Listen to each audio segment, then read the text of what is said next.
하늘에서 보면 길이 보인다 하는 제목으로 말씀을 전해드리려고 합니다.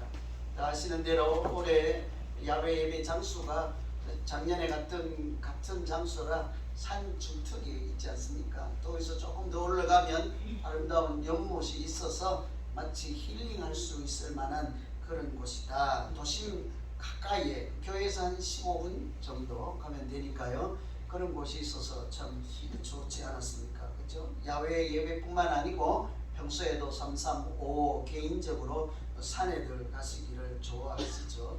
그런데 이 산이 말이 없다고 해서요, 그 산을 함부로 또 쉽게 생각하시면 안 됩니다. 큰 말 없는 산에 들어갔다가 길 잃어서 생명을 잃는 분들도 있고, 집 못 찾아와서 며칠간 울다가 또 겨우 오신 분들도 계시잖아요. 그렇죠?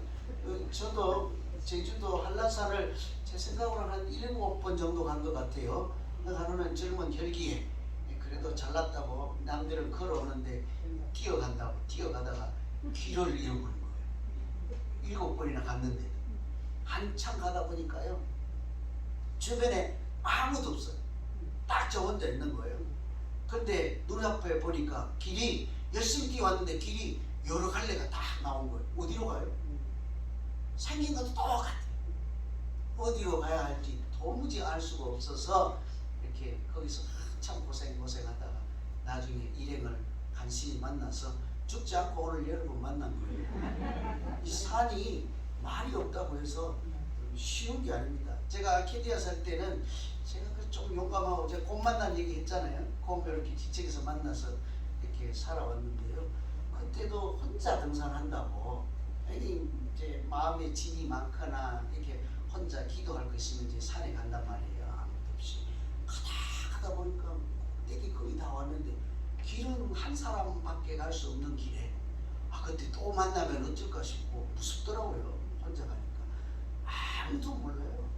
산에 실제로 어떤 분이 젊었을 때 산에 갔다가 저처럼 길을 잃어서 죽다가 살아나온 글을 제가 읽은 일이 있습니다. 그때 이분도 산에 가서 길을 잃었는데요, 마침 산속에 오두막집 하나를 발견하고 그 집에 살고 있던 노인 어르신의 그 도움을 받아서 겨우 살아남은 이야기였습니다. 그때 다른 뭐 어떻게 살았다 하는 것보다 그 노인 어르신 하시는 말씀이 아주 인상적이었어요. 뭐라고 하는 거 아니, 젊은이, 많은 사람들이 산에서 길을 잃으면 얼른 내려가서 마을을 찾거나 사람을 만나거나 길을 찾기 위해서 선사같이 산 아래로 내려가는데 그렇게 하면 죽습니다. 그 길은 죽는 길이요. 만일 다음에 또 이곳에 와서 다른 큰 산에 가서 길을 잃게 되면 반대로 올라가시오. 꼭대기로 올라가시오. 왜 그렇겠습니까? 올라가야 꼭대기 정상에 올라가면 길이 보이는 거예요. 어디로 가면 살겠다 하는 방향을 찾을 수가 있습니다. 어디 가면 이제 마을이 있다는 것을 알게 되고, 그래서 새로 시작해야 살아날 수 있는 것이 산에서 행동, 요령, 생명을 지킬 수 있는 방법이라고 하는 거죠. 그런데요, 실제로 길을 잃어보세요. 저는 몇 차례가 있습니다. 한 번은 둘이 갔다가 길을 잃어서 헤매고 겨우 나온 적이 있고요. 그때 올라갈 생각이 얼른 안 들어요. 자꾸 밑으로 가다 보니까 나중에는 같은 장소 뺑뺑 돌고 있는 거죠. 하늘도 안 보이고 숲속에 가려져 있으니까. 이 어르신 말씀이 맞는 거예요. 길을 잃으면 갈 생각하지 말고 그냥 포기하고 꼭대기에 올라가라. 길이 보이고 어디에 사람들이 사는지, 어디에 살 수 있는 길이 있는지 찾을 수 있다는 거예요. 오늘 설교 제목이 하늘에서 보면 길이 보인다. 우리 믿음 생활 두고 하는 얘기지 않습니까?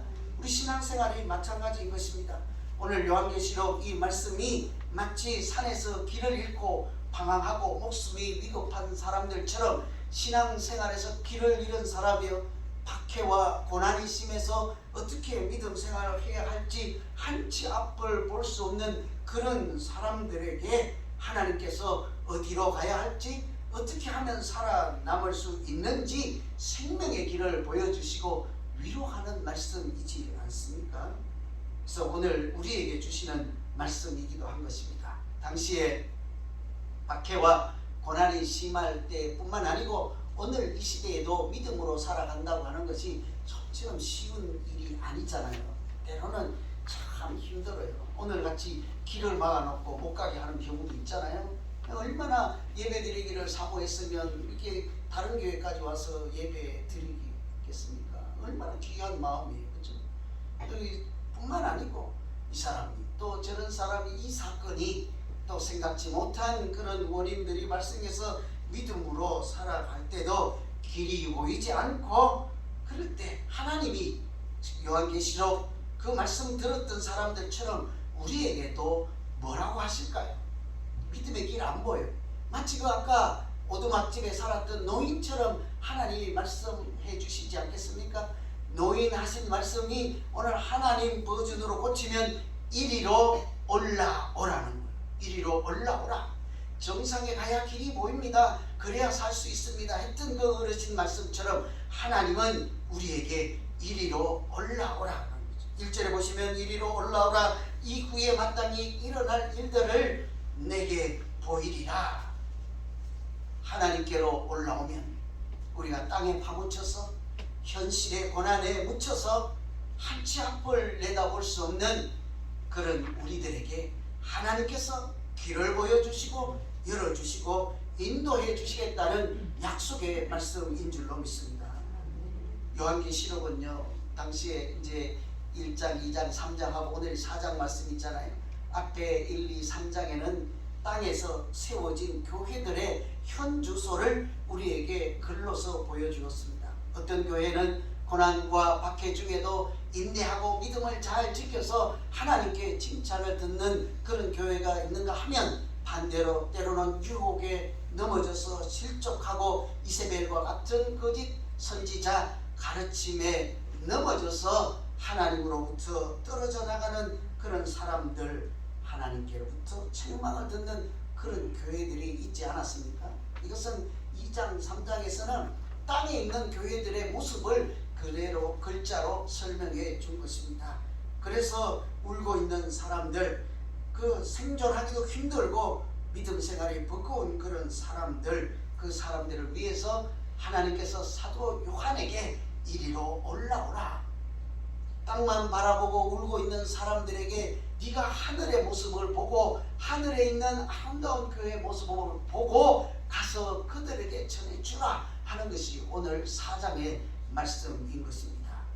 길을 잃어서 마치 산에서 방황할 때 올라가야 사는 것처럼 하나님께서 하늘에서 올라오면 새로운 관점, 하나님의 눈으로, 영적인 눈으로 새로운 눈을 주어서 살아갈 길, 하나님과 동행하는 길을 보여주시겠다 하는 말씀이 있죠. 여러분, 땅에서 고생하는 현재 모습만 보지 않고 하늘에 있는 교회의 모습을 우리가 볼 수만 있다면 그것 때문이라도 오늘 또 하루 또 내일 또 하루 살아낼 수 있게 될 줄로 믿습니다. 현재 우리의 모습만 보면 별로 자랑할 것이 없잖아요. 그런 우리에게 걱정 마라, 이것이 전부가 아니다, 이런 말씀을 오늘 4장을 통해서 하는 것입니다. 여러분, 때로요 믿음 생활 참 힘들고 세상이 어려우면 하나님께서 하시는 아주 특이한 일이 있어요. 그것이요, 하늘 문을 열어서 보라 이거예요.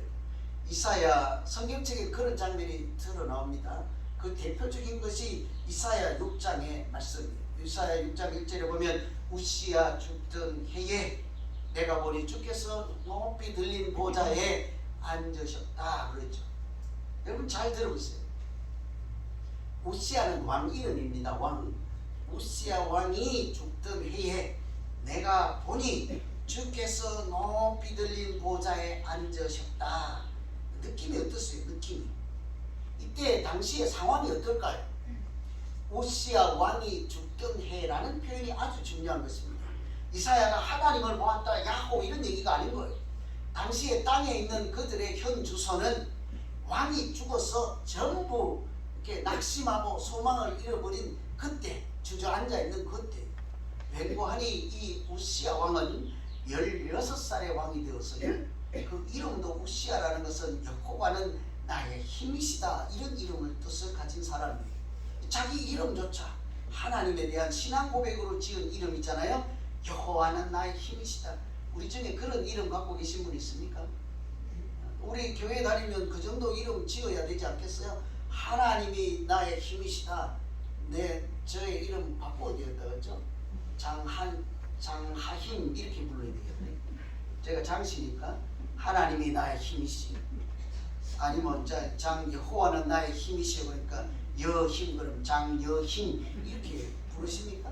이 자기 이름조차도 하나님은 나의 힘이시오, 이런 믿음으로 사는 왕이었으니까 52년 동안 그 나라를 얼마나 이렇게 잘 다스리고 이끌었는지요. 무려 반세기 동안 나라에 요즘으로 치면 대통령을 하면서 나라를 얼마나 잘 이끌었는지 주변의 나라들이, 옆에 이웃 나라들이 쳐들어오지 말려고, 전쟁하지 말라고 잘 봐주시오 하고 조공을 알아서 갖다 바칠 정도니까 얼마나 잘 통치했겠습니까? 그런데 어느 날 뭐래요? 그 왕이 죽던 해에 그분만 바라보고 살던 온 나라 백성들의 심정이 무너지지 않겠습니까? 여러분, 임금이나 왕이나 아버지 어머니 돌아가실 때 한문으로 두 자를 뭐라고 하신지 알아요? 천붕, 거예요. 천붕. 하늘이 무너졌다는 거예요. 온 백성이 우리 이제 하늘이 무너져서 한치 앞을 볼 수도 없고 어떻게 살아갈 방법도 없습니다. 낙심해서 통곡만 하고 있을 때 하나님이 어떻게 하면 그들이 다시 힘을 낼 수 있을까요? 곡식을 만나를 내려줄까요? 메추라기를 내려줄까요? 샘이 솟게 할까요? 그런 것 하나도 하지 않고 오늘 말씀 버전으로 하면 이리로 올라오라. 이사야를 불러서 내가 보니 높이 들린 보좌에 하나님이 살아계신다, 이것을 보여준 거예요. 힘들 때는요 하나님이 나타나십니다. 하나님이 보여주시고 현재의 모습만 아니라 오늘 말씀처럼 장차 일어날 일들을 보고 힘을 내라, 이렇게 위로해 주시는 하나님만 계신다면 우리 오늘 이 순간 얼마나 험악한 세상입니까? 가만히 있는 나라에 전쟁을 일으켜서 무고한 생명을 뺏어가고 또 세상이 하나님 없는 세상처럼 달려가는 이런 세계 속에서도 우리가 믿음으로 살아갈 만한 용기를 또 한 번 낼 수 있지 않겠어요? 높이 들린 보좌에 살아계신 하나님을 보면 세상에 있는 왕이 죽었다고 해서 인생이 그것이 끝이 아니고 나라가 그래서 망하는 것이 아니라 하늘 보좌에 엄연히 만왕의 왕이신 하나님이 살아계십니다, 이런 소리를 우리가 듣기만 한다면 얼마든지 용기를 내고 담대히 은혜의 보좌 앞으로 또 한 번 나가가게 될 줄로 믿습니다. 하나님이 하시는 일이에요. 여러분, 힘들 때마다 그래요. 이사야만 그런 것이 아닙니다. 여러분, 야곱이 사닥다리에 오르락 내리락 하는 천사들을 보았습니다. 그렇죠? 우리가 여기서 끝낼 수가 있어요. 야곱이 돌베개를 베고 자다가 하늘로 연결된 사닥다리 위에 오르락 내리락 하는 천사들을 보았습니다. 그러면 야곱은 아무것도 안 본 거예요. 뭐래요? 그 사닥다리 끝에 계신 하나님을 본 거죠. 그런데 문제는 야곱이 하나님을 보았습니다, 이것이 문제가 아니에요. 언제입니까? 언제가 중요한 거예요. 언제 하나님께서 하늘 문을 열고 하늘로 이어지는 오르락내리락하는 천사들을 보여주었을 뿐만 아니라 그 끝에 계신 살아계신 하나님을 야곱에게 보여주었습니까? 낙심했을 때요. 베개도 없고 이불도 없고 돌을 비고 잘 수밖에 없는, 도망갈 때잖아요. 도망갈 때 형 에스가 죽인다고 덤벼들고 자기가 한 짓이 있으니까 속이고 장작권을 빼앗고 팥죽 한 그릇에 속임수로 살다가 형이 이제 노여워서 가만두지 않겠다고 협박을 하니까 도망갈 수, 그놈아 나 살려라 하고 도망가는 첫날 밤에 돌을 베개 삼고 자야만 하고 밤 이슬을 맞을 때, 그때 하나님 뭐 하셨어요? 짐승들을 보내서 품어주지 않아요. 먹을 양식을 주지 않아요. 밤 하늘에 하늘문을 여시고 살아계신 하나님을 보게 하신다. 그러니 여기가 광야요, 도망자 신세요, 처량한 자기 신세만 보지 않고 뭐래요? 내가 하나님의 집에 지금 누워 있구나, 이런 생각을 하게 되는 거 아니겠어요? 그러니 그때 자기 마음을 돌이켜 하나님, 그렇죠, 내가 여기에 다시 돌아올 수만 있다면, 다시 돌아오게만 한다면 이곳에 하나님의 집을 짓고 내가 11조를 드리며 하나님을 찬송하는 하나님의 백성, 거룩한 사람으로 살겠나이다, 신앙의 결단을 하잖아요. 언제요? 도망갈 때, 가장 낮은 자리에서 가장 초라할 때 그렇게 하지 않았습니까? 신약 성경에도 마찬가지입니다. 서대반 집사님에게 이렇게 아주 영적으로 열렸던 그런 장면이 있잖아요. 하늘을 우러러, 서대반 집사님이 성령이 충만해서 하늘을 우러러 주목하여 보니 하나님의 영광과 예수 그리스도께서 하나님 보좌 우편에서 계신 것을 보았노라. 언제 이런 희망찬란한 영광스러운 일이 있었습니까? 언제예요? 스데반이 돌에 맞아 죽을 때예요. 지금 돌이 날아와서 피는 나고 이럴 때, 목숨이 경각에 달려있을 때 하나님은 바람을 불어서 돌을 막아주지 않았습니다. 저 사람들을 혼내서 던지지 말라고도 하지 않았습니다. 그러나 대신에 그 스데반의 눈을 열어 주께서 보좌 우편에 서신 것을 보게 하시고, 예수 그리스도께서, 부활하신 예수 그리스도께서 하늘에 살아계신 것을 보게 하심으로 그 돌을 맞아가면서 하나님이여, 저들이 무슨 짓을 하는지 모르니 저들의 죄를 용서하옵소서, 마치 예수 그리스도께서 십자가를 지실 때와 같은 모양으로 얼마든지 그 고난을 이기고 순교할 수 있는 능력과 믿음을 하나님이 주신 줄로 믿습니다. 그럴 때 하나님이 하시는 일, 신비로운 일은요, 하늘 문을 여시고 거룩한 하나님의 보좌를 보여주시는 일이에요. 오늘 말씀에는요, 전능하신 이여, 전에도 계셨고 이제도 계셨고 이제도 계시고 장차 오실 분이십니다. 언제 그랬습니까? 신약 여기 요한계시록을 읽는 모든 사람들이 절망해서 있을 때, 고난과 박해로 어디로 도망가야 할지를 모를 때 사도 요한을 대표로 하늘로 불러 올린 거예요. 그러니 이 세상에 하나님이 없는 것처럼 그렇게 울고만 있을 때 엄연히 살아계신 하나님을 보여주시고, 이분은 장차도 오실 분이라, 그러니 이것이 끝이 아님을 생각하고 미래의 소망을 두고, 주님 오실 그날의 소망을 두고 다시 용기를 내라, 이렇게 위로하는 말씀인 줄로 믿습니다.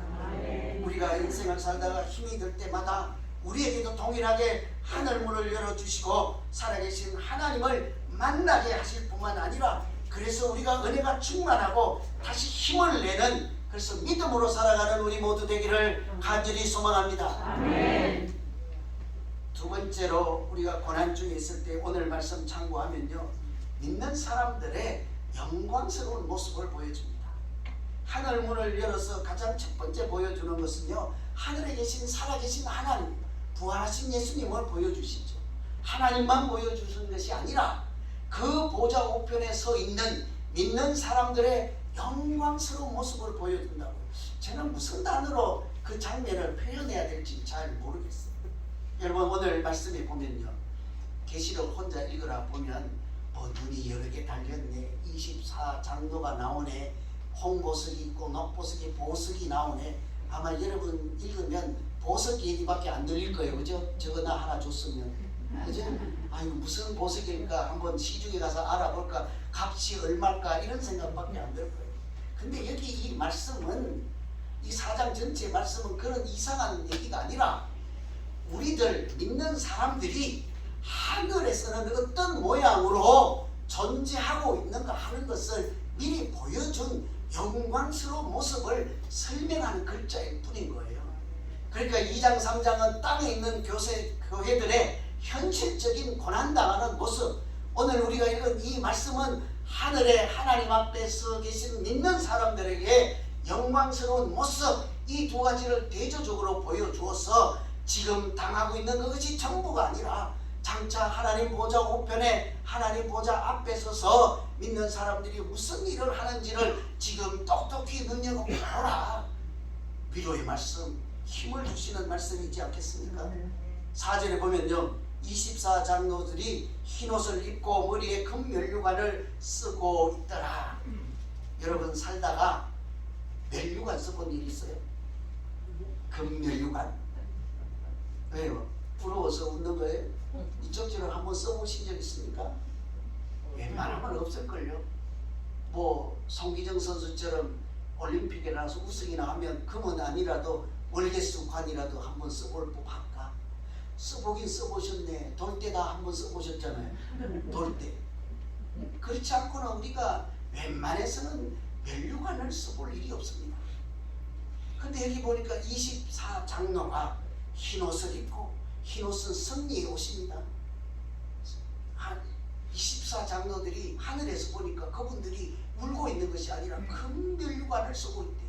영광스러운 모습으로 하나님 앞에 살아있다는 얘기잖아요. 그러니 교회 다니면 이왕이면 꼭 장로를 하세요. 왜 아무도 아멘 안 하세요?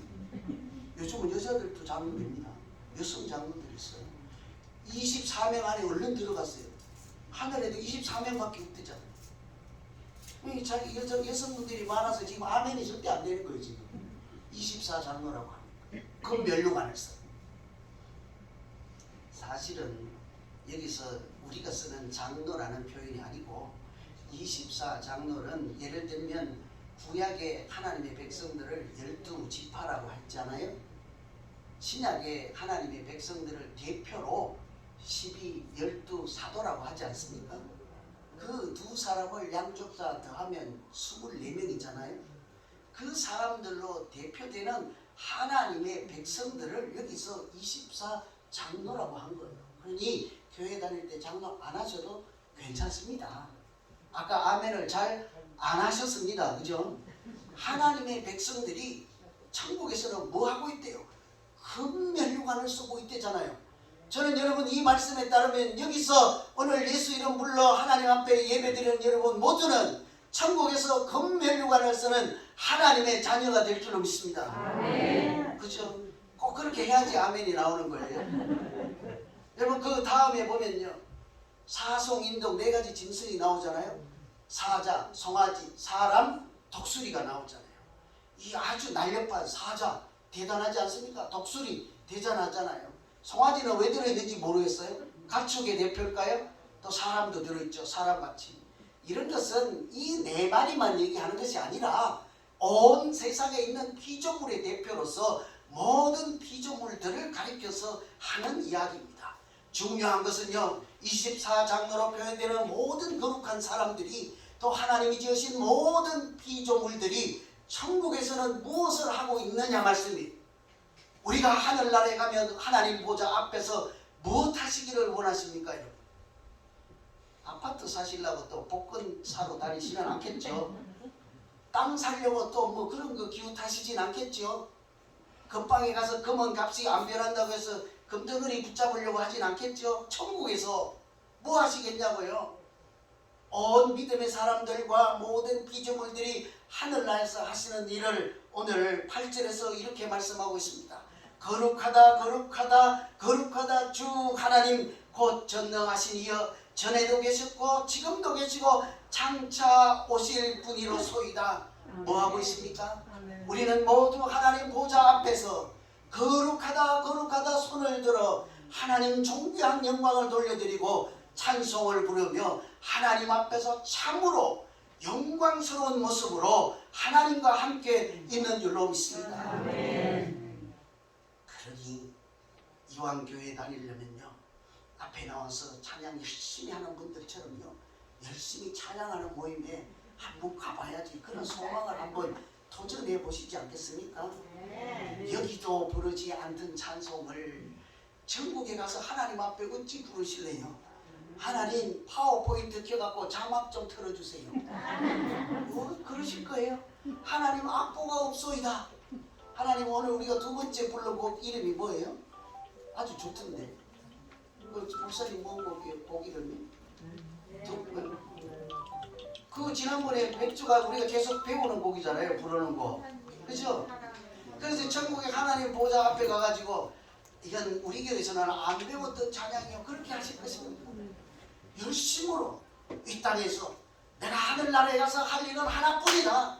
거룩하시고 존귀하신 하나님께 영광을 돌리는 일은 내가 할 것이 무엇이 있겠습니까? 오늘 점심에 주는 맛있는 미역국을 하나님이 드리면 하나님이 맛있다고 하시겠습니까? 뭐라고 하시겠습니까?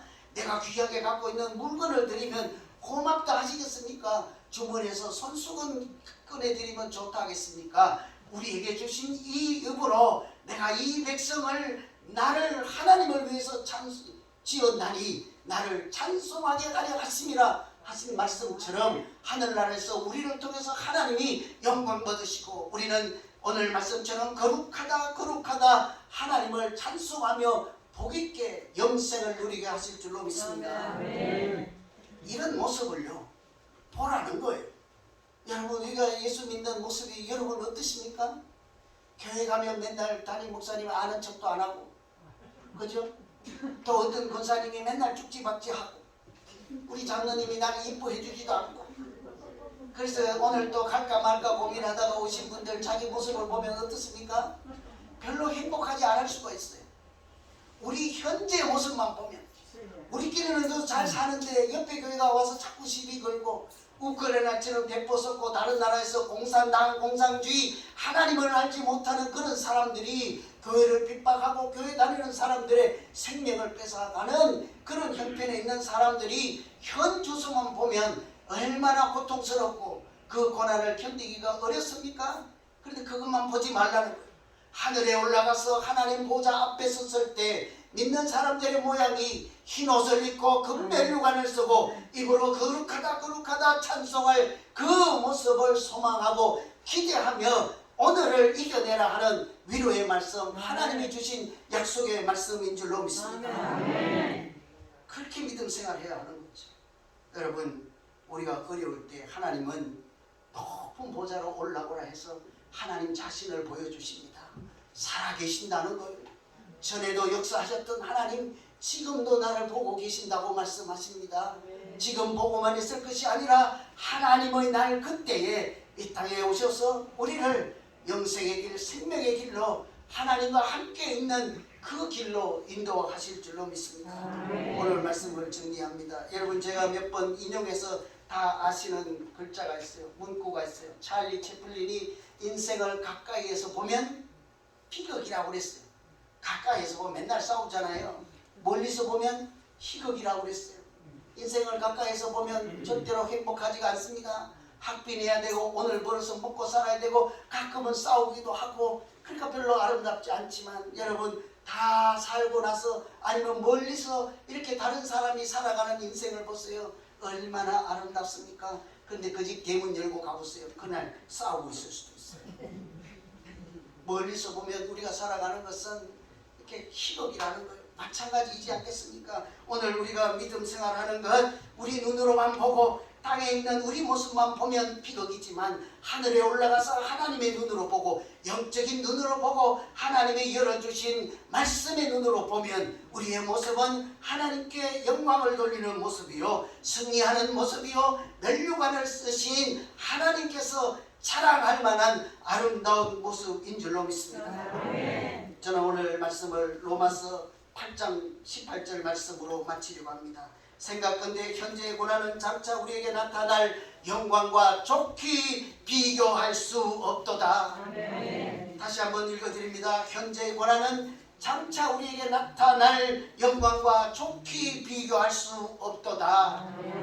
오늘 고난이 아니라 아무것하고도 비교할 수 없는 하나님이 보여주실 영광으로 힘을 내고 살아가는 우리 모두 되기를 간절히 축원합니다. 기도하겠습니다.